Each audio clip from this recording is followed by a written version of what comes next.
ಇವತ್ತೊಂದು ಒಳ್ಳೆ interesting story ಹೇಳ್ತೀನಿ ಕೇಳಿ. ಆಫ್ರಿಕಾದಲ್ಲಿ ಹಾಫೀಸ್ ಅಂತ ಒಬ್ಬ ರೈತ ಇದ್ನಂತೆ.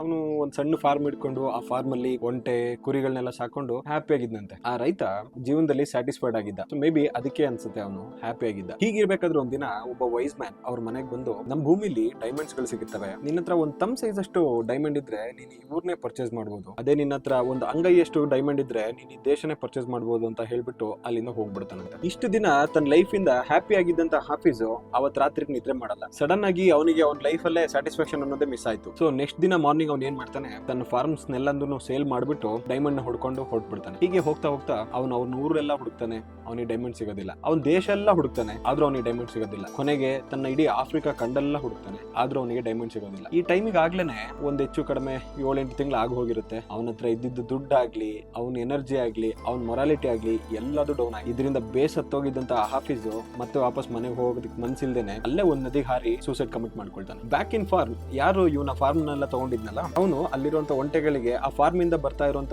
ವಾಟರ್ ಸ್ಟ್ರೀಮ್ ಇಂದ ನೀರ್ನ ಕುಡಿಸ್ತಾ ಇರ್ಬೇಕಾದ್ರೆ ಇದ್ದಕ್ಕಿದ್ದಂಗೆ ಒಂದು ಸೂರ್ಯನ ಬೆಳಕು ಒಂದು ಕಲ್ ಮೇಲೆ ಬೀಳುತ್ತಂತೆ. ಆ ಕಲ್ಲು ಸಿಕ್ಕಾಪಟ್ಟೆ ಹೊಳಿತಾ ಇರತ್ತೆ. ಇವನು ಯಾವ ಕಲ್ಲಪ್ಪ ಇದು ಈ ತರ ಹೊಳಿತಾ ಇದೆಯಲ್ಲ ಅಂತ ಹೇಳಿ ನೋಡ್ಬಿಟ್ಟು ತಗೊಂಡ್ ಹೋಗಿ ಅದನ್ನ ಅವನ ಮನೆಯ ಮೈನ್ ಲಿವಿಂಗ್ ರೂಮ್ ಅಲ್ಲಿ ಇಟ್ಬಿಡ್ತಾನಂತೆ. ಹಿಂಗಿರ್ಬೇಕಾದ್ರೆ ಮತ್ತೊಂದ್ಸಲಿ ಆ ವೈಸ್ ಮ್ಯಾನ್ ಆ ಮನೆಗೆ ಬರ್ತಾನಂತೆ. ಬಂದು ಆ ಲಿವಿಂಗ್ ರೂಮ್ ಅಲ್ಲಿರೋ ಆ ಕಲ್ಲನ್ನು ನೋಡ್ಬಿಟ್ಟು ಆ ವೈಸ್ ಮ್ಯಾನ್ ಹಾಫೀಸ್ ವಾಪಸ್ ಬಂದ ಅಂತ ಕೇಳ್ತಾನಂತೆ. ಅದಕ್ಕೆ ಇಲ್ಲ ಅವನೇನ್ ಬರ್ಲಿಲ್ಲ, ಯಾಕೆ ಈ ತರ ಕೇಳ್ತಾ ಇದೀರಾ ಅಂತ ಕೇಳ್ತಾನಂತೆ. ಸೊ ಹಾಗಾದ್ರೆ ಈ ಕಲ್ಲು ಎಲ್ಲಿಂದ ಸಿಕ್ತು ಅಂತ ವೈಸ್ ಮ್ಯಾನ್ ಕೇಳ್ತಾನೆ. ಅದಕ್ಕೆ ಅವನು, ಈ ಕಲ್ಲು ನಾನು ಒಂಟೆಗಳಿಗೆ ನೀರು ಕುಡಿಸ್ಬೇಕಾದ್ರೆ ಆ ವಾಟರ್ ಸ್ಟ್ರೀಮ್ ಅಲ್ಲಿ ಕಾಣಿಸ್ತು, ತಗೊಂಡ್ ಬಂದು ಲಿವಿಂಗ್ ರೂಮ್ ಅಲ್ಲಿ ಇಟ್ಟಿದ್ದೆ ಅಂತ ಹೇಳ್ತಾನೆ. ಅದಕ್ಕೆ ಆ ವೈಸ್ ಮ್ಯಾನ್ ಹೇಳ್ತಾನೆ, ಈ ಕಲ್ಲು ಏನಿದೆಯಲ್ಲ ಇದು ಸಾಧಾರಣ ಕಲ್ಲಲ್ಲ, ಇದು ಡೈಮಂಡ್, ಇದಕ್ಕೆ ಕೋಟ್ಯಾಂತರ ರೂಪಾಯಿ ಬೆಲೆ ಇದೆ ಅಂತ ಹೇಳ್ತಾನೆ. ಅದಕ್ಕೆ ಅವನು, ಈ ಕಲ್ಲಿಗೆ ಏನ್ ಬೆಲೆ ಇದೆ, ಈ ತರ ಸಾವಿರಾರು ಕಲ್ಗಳು ಬಿದ್ದಿದೆ, ನಾನು ಒಂದನ್ ಮಾತ್ರ ತೆಗ್ದಿಟ್ಟೆ, ಬನ್ನಿ ತೋರಿಸ್ತೀನಿ ಅಂತ ಹೇಳಿ ಕರ್ಕೊಂಡೋಗಿ ವಾಟರ್ ಸ್ಟ್ರೀಮ್ ಹತ್ರ ತೋರಿಸ್ತಾನಂತೆ. ಅಲ್ಲಿ ನೋಡಿದ್ರೆ ನಿಜವಾಗ್ಲೂ ಸಾವಿರಾರು ಈ ತರ ಕಲ್ಗಳು ಬಿದ್ದಿದ್ವಂತೆ. ಫೈನಲಿ ಇದನ್ನ ಅನಾಲಿಸಿಸ್ ಅಂತ ಕಳಿಸಿ ನೋಡಿದಾಗ ಡೈಮಂಡ್ ಅನ್ನೋದು ಕನ್ಫರ್ಮ್ ಆಗುತ್ತೆ. ಅವನ ಚಿಕ್ಕ ಫಾರ್ಮ್ ಅಲ್ಲಿ ಏಕರ್ಸ್ ಆಫ್ ಏಕರ್ಸ್ ಡೈಮಂಡ್ಸ್ ಗಳಿದ್ವಂತೆ. ಸೊ ಈ ಸ್ಟೋರಿ ಮುಖಾಂತರ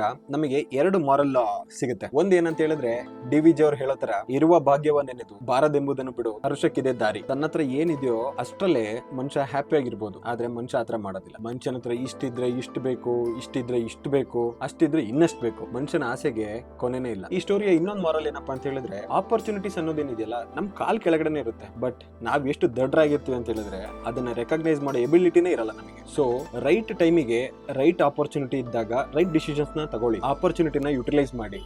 ಬಿಕಾಸ್ ರಾಂಗ್ ಟೈಮಲ್ಲಿ ತಗೊಂಡಿರೋ ರೈಟ್ ಡಿಸಿಷನ್ಸ್ ಯಾವಾಗ್ಲೂ ರಾಂಗ್ ಡಿಸಿಷನ್ಸೇ ಆಗುತ್ತೆ.